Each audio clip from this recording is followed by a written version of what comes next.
Because of Winn Dixie, Chapter 13. Me and Winn Dixie got into a daily routine where we would leave the trailer early in the morning and get down to Gertrude's Pets in time to hear Otis play his guitar music for the animals. Sometimes Sweetie Pie snuck in for the concert, too. She sat on the floor and wrapped her arms around Winn Dixie and rocked him back and forth like he was a big old teddy bear. And then, when the music was over, she would walk around trying to pick out which pet she wanted, but she always gave up and went home because the only thing she really wanted was a dog like Winn Dixie. After she was gone, I would sweep and clean up and even arrange some of Otis's shelves because he did not have an eye for arranging things, and I did. And when I was done, Otis would write down my time in a notebook that he had marked on the outside: one red leather collar, one red leather leash. And the whole time, he did not in any way ever act like a criminal. After working at Gertrude's Pets, me and Winn Dixie would go over to the Herman W. Block Memorial Library and talk to Miss Franny Block and listen to her tell us a story. But my favorite place to be that summer was in Gloria Dump's yard. And I figured it was Winn Dixie's favorite place to be, too, because when we got up to the last block before her house, Winn Dixie would break away from my bike and start to run for all he was worth, heading for Gloria Dump's backyard and his spoonful of peanut butter. Sometimes Dunlap and Stevie Dewberry would follow me. They would holler, "There goes the preacher's daughter visiting the witch." "She's not a witch," I told them. It made me mad the way they wouldn't listen to me and kept on believing whatever they wanted to believe about Gloria Dump.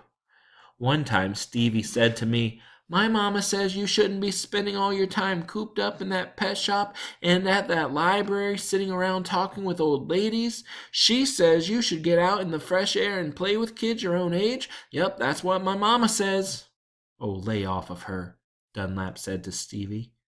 Then he turned to me. "He don't mean it," he said. But I was already mad.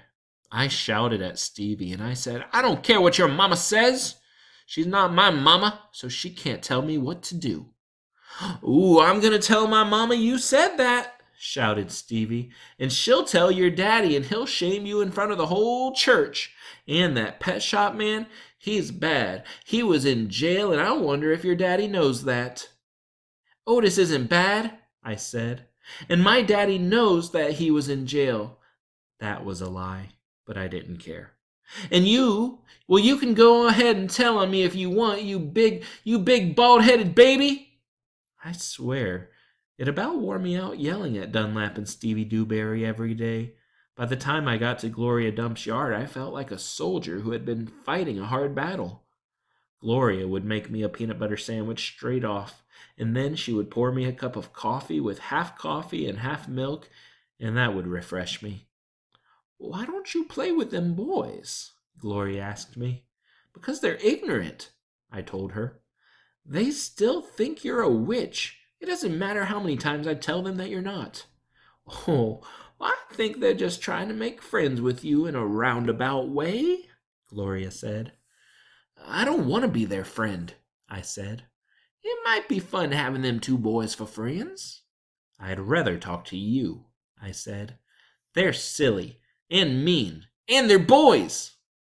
Gloria would shake her head and sigh, and then she would ask me what I was doing on in the world, and did I have any stories to tell her.